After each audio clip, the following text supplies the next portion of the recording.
Good morning students. আজকে আমরা শিখব ন্যারেশন চেঞ্জ ইম্পারেটিভ সেন্টেন্স। ঠিক আছে, এর আগের দিন আমরা অ্যাসার্টিভ আর ইন্টারোগেটিভ শিখেছি। আজকে আমরা ইম্পারেটিভ সেন্টেন্সগুলোকে কিভাবে চেঞ্জ করতে হয় ডাইরেক্ট থেকে ইনডাইরেক্ট সেটা শিখব।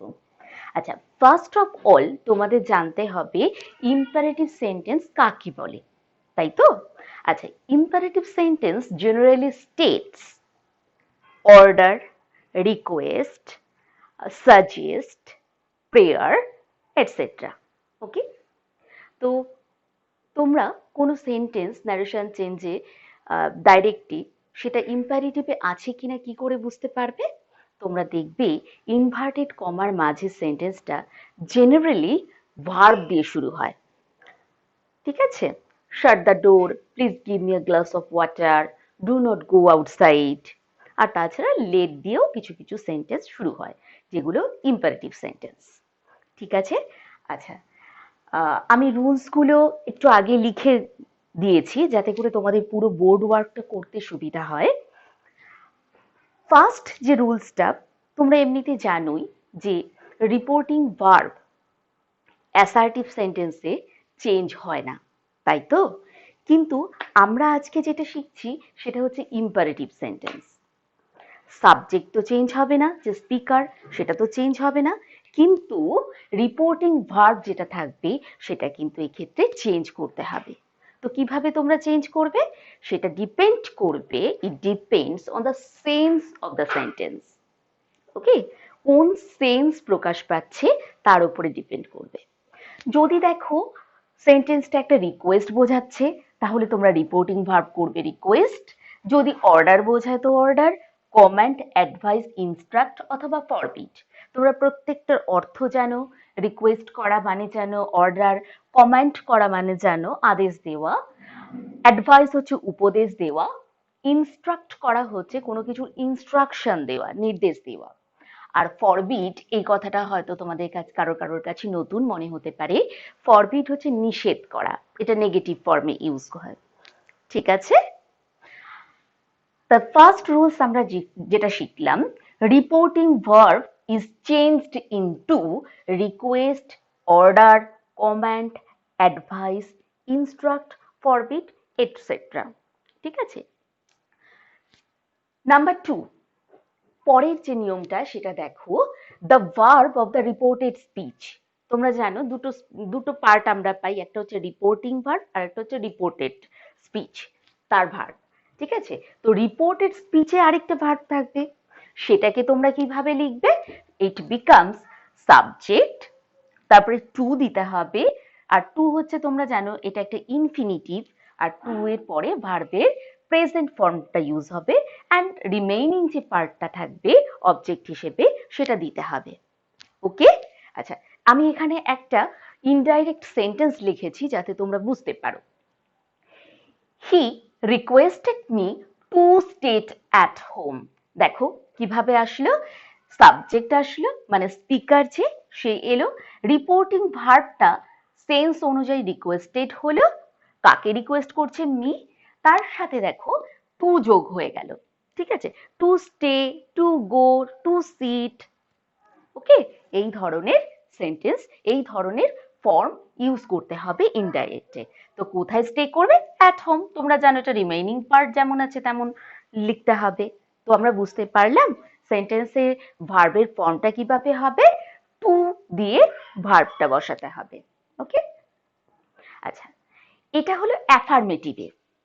যদি হ্যাবাচক কোনো সেন্টেন্স থাকে তাহলে অ্যাফার্মেটিভে টু দিয়ে ভার্ব হবে রিপোর্টেড স্পিচের ভার্বের ক্ষেত্রে। কিন্তু আবার কোনো সেন্টেন্স তো নেগেটিভ ফর্মেও থাকতে পারে। তো নেগেটিভ ফর্মে যদি কোনো সেন্টেন্স থাকে, যেমন তখন তোমরা কি করবে? কিচ্ছু না, কোনো ভয় পাওয়ার ব্যাপার নেই। একই রকম ভাবে এখানটায় শুধুমাত্র একটা নট অ্যাড করে দিতে হবে। Not to go outside, not to eat so much, not to drink the bad ones. ঠিক আছে, এবার দেখো আমি এখানটায় লিখে দিয়েছি তোমাদের লেখার সুবিধার জন্য, খাতা বের করে প্রত্যেকে নিশ্চয়ই লিখছো। দেখো, প্রথমে সাবজেক্ট দেবে, তারপরে নট, তারপরে টু, ভার্বের প্রেজেন্ট ফর্ম, অবজেক্ট। একই রকম ভাবে আমি একটা সেন্টেন্স তোমাদের এখানে দিয়েছি তোমাদের সুবিধার জন্য। He requested me not to go outside. Not to go outside. বুঝতে পারছো কিভাবে করতে হবে? যেহেতু এটা নেগেটিভ ফর্ম তাই এখানে আমরা নট দিলাম। Not to go outside. Clear? আচ্ছা, এবার আমরা 4 নাম্বার রুলসটা শিখবো। দেখো, আচ্ছা, ইম্পারেটিভ সেন্টেন্সে একটা ইম্পর্টেন্ট পার্ট হচ্ছে প্লিজ দিয়ে সেন্টেন্স লেখা। Please give me a glass of water, please come with me, তাই তো? তো প্লিজ কথাটা যদি ইউজড হয়, if please, the word please is used in direct speech, so what should we do in indirect speech? আমরা please কথাটা কি প্লিজের মতো রেখে দেব? তা কিন্তু নয়। প্লিজ কথাটাকে রাখা যাবে না। আমরা তো বুঝতেই পারছি প্লিজ কথাটা বলা হয়েছে কারণ এটা একটা রিকোয়েস্ট করছে, ওকে? কিন্তু তার সাথেও প্লিজের মাধ্যমে কিন্তু একটু পোলাইট ফর্মটা আনা হয়েছে, তাই না? তো আমরা কি করব? Please in direct speech becomes politely or kindly in indirect form. ঠিক আছে? তাহলে একটা উদাহরণ দেখো। He said, please give me a glass of water. সেটাকে আমরা কি লিখব? He politely requested me. ঠিক আছে? দেখো এখানে পোলাইটলি কথাটা আমাদের অ্যাড করতে হলো, কারণ এই প্লিজ কথাটা আমরা রাখতে পারবো না ইনডাইরেক্টে। Politely requested to give him a glass of water. বোঝা যাচ্ছে? দেখো টু দিয়ে ভার্বটাকে সরাসরি নিয়ে আসা হলো। আচ্ছা, এবার 5 নাম্বার রুলস আমরা যেটা শিখবো, কিছু কিছু সেন্টেন্স তোমাদের আগেই বলেছিলাম, কিছু কিছু ইম্পারেটিভ সেন্টেন্স লেট দিয়ে স্টার্ট হয়। Okay, let us go home, let us dance, let me come in, let me clear it. ঠিক আছে? তো এই লেট দিয়ে যে সেন্টেন্স, এটা কিন্তু দু রকম সেন্স হয়। কিরকম? একটা হচ্ছে প্রপোজাল বোঝায়, যেমন লেট আস ডান্স, ওকে, বা লেট আস প্লে। এটা একটা প্রপোজাল দিচ্ছে অন্য আরেকজনকে, তো এটা একটা প্রপোজাল বোঝায়। আর আরেক রকম বোঝায়, যেমন ধরো আমি বলছি let me clear it to you, let me clear it মানে আমাকে তোমাদের কাছে এটা ক্লিয়ার করতে দাও, এটা এটা একটা রিকোয়েস্ট করছি আমি, তাই তো? তো এটা একটা প্রেয়ার, আমার একটা প্রেয়ার, তো প্রেয়ার অথবা একটা রিকোয়েস্টও আমরা বলতে পারি। তাহলে লেট দিয়ে যে সেন্টেন্সগুলো শুরু হয় সেগুলো দুটো সেন্স মিন করে, একটা হচ্ছে প্রপোজাল আর 2 নাম্বার হচ্ছে প্রেয়ার। ওকে, তো যেগুলো প্রপোজাল দিয়ে শুরু হবে একই রকম ভাবে রিপোর্টিং ভার্ব কি হয়ে যাবে? প্রপোজড। যদি পাস্টে হয় প্রপোজড, প্রেজেন্টে হলে প্রপোজ, ইউ নো, তো প্রপোজ হয়ে যাবে। কিন্তু সেটাই যদি তোমার প্রেয়ার বোঝায় তখন কিন্তু একটু অন্যরকম হবে। ওকে, সেন্স বুঝে করতে হবে। এই জায়গাটা তোমাদের খুব ভুল হয়, খুব মাথা খাটিয়ে ভালো করে ভিডিওটা দেখো এবং ঠিক করে শেখো। দেখো এখানে একটা উদাহরণ আমি দিয়েছি, ভালো করে দেখো কেমন। He said let us run, ঠিক আছে, চলো আমরা দৌড়ই। So he proposed that they should run. তাহলে আমরা কি দেখলাম এখানে? সেন্টেন্সের ফরম্যাটে কি দেখছি? লেটটা তো থাকছে না, লেটের বদলে কি আসছে? দেখো ইম্পারেটিভ সেন্টেন্সে কিন্তু কোনো জায়গায় দ্যাট নেই সাধারণত, কিন্তু যে সেন্টেন্সগুলো লেট দিয়ে শুরু হচ্ছে সেক্ষেত্রে কিন্তু আমরা দ্যাট বসাচ্ছি, কমা কোটেশন উঠে গিয়ে দ্যাট বসছে। হি প্রপোজড দ্যাট, এখানে আসটা কারা? তারা, তার জন্য এখানে আমি দিয়ে দিলাম। ওকে, আর তার সাথে কিন্তু শুড কথাটা আসবে।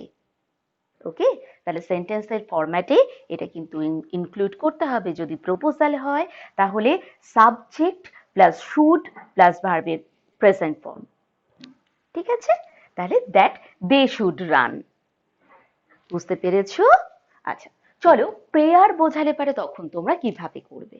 কিভাবে করবে দেখো, যদি প্রেয়ার বোঝায় আমি তোমাদের কি বলছিলাম, এক্ষেত্রেও কিন্তু কমা কোটেশন উঠে গিয়ে দ্যাট বসবে। ঠিক আছে? এখানে দেখো একটা সেন্টেন্স আমি করে দিয়েছি। He said let me come in, আমাকে আসতে দাও, ভেতরে আসতে দাও। তো এটা কিন্তু ওর একটা রিকোয়েস্ট, রাইট? তো আমরা এখানটায় কি করব? He requested that he might be allowed to come in, অথবা শুধু মাইট কাম ইন, কিন্তু মাইট কাম ইনের থেকে might be allowed to come in, কারণ ও তো একটা পারমিশন চাইছে, তাই না? লেট মি কাম ইন, আমাকে আসতে দাও, একটা পারমিশন চাইছে। তো সেই কারণে এই রকম সেন্টেন্সের ফরম্যাটে যেটা হবে, তো রিকোয়েস্টেড কথাটা দিলাম রিপোর্টিং ভার্বে, next that subject plus might be allowed, তারপরে টু, তারপরে ভার্বের প্রেজেন্ট ফর্ম প্লাস যদি আর কিছু থাকে এক্সট্রা সেটা বসাতে হবে। ওকে, তাহলে তোমরা এইটুকুনি বুঝতে পেরেছো। তোমরা ভালো করে পুরো বোর্ড ওয়ার্কটা খাতাতে লিখে নাও, কারণ এগুলো কিন্তু তোমাদের সব সময় ভীষণ জরুরি। আচ্ছা, এরপর আমরা কিছু ন্যারেশন চেঞ্জ করব ইম্পারেটিভ সেন্টেন্সের ওপরে। ঠিক আছে, তো চলো আমি এটা মুছে দিচ্ছি।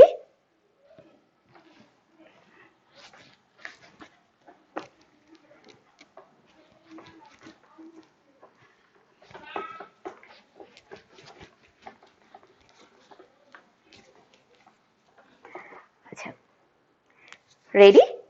নেক্সট, এবার আমি তোমাদের কয়েকটা করতে দিচ্ছি, এটাই তোমাদের কাজ হবে আজকের। তোমরা আমার পুরো ক্লাসটাতে বসে কাজগুলো করবে, করে সাবমিট করবে। ঠিক আছে, 1 নাম্বার কোশ্চেন লেখো, দ্য টিচার said, কমা দাও, কোটেশন দাও,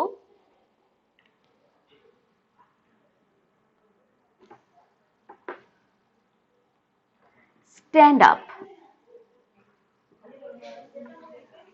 ওকে,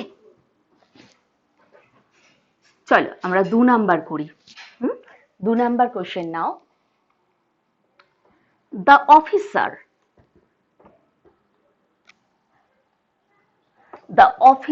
said to his men, কিছু না, জাস্ট স্টপ, একটা ভার্ব দিয়ে শেষ হয়ে যাচ্ছে। ওকে, 3 নাম্বার, mother said, কমা কোটেশন দাও, do not run into the sun. ওকে, রোদের মধ্যে দৌড়িও না। নাম্বার 4 করো,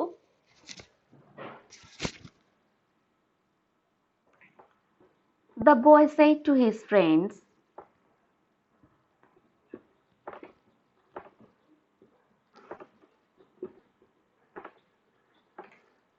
কমা দাও, কোটেশন দাও, let us play a game.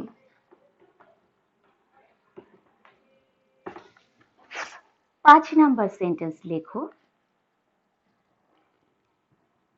he said, কমা দিয়ে কোটেশন দাও, কোটেশন দিয়ে লেখো, let me clear it, তোমাদের যেটা আমি দিয়েছিলাম, বলেছিলাম।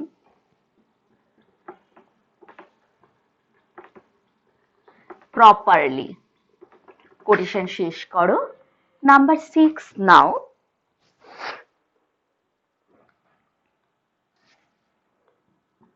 I said to Rina, comma quotation, please lend me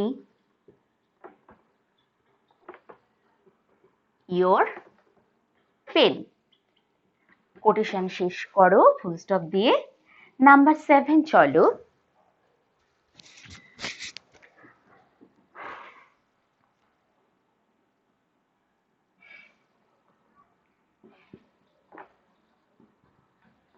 father said,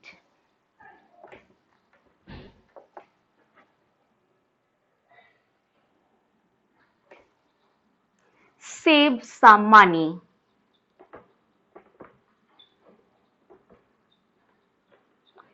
ঠিক আছে, নাম্বার 8 question now.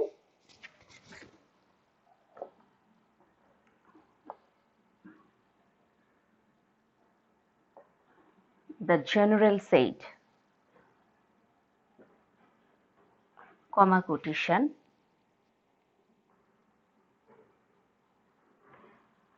fire. ওকে, তোমরা এই 8টা ন্যারেশন চেঞ্জ করো খাতাতে। আর আজকে এই পর্যন্তই। তোমরা নিশ্চয়ই ইম্পারেটিভ সেন্টেন্স কিভাবে ডাইরেক্ট টু ইনডাইরেক্ট চেঞ্জ করতে হয় এখন আর কোনো সমস্যা নেই। ওকে, আজ তাহলে এই পর্যন্তই। টাটা।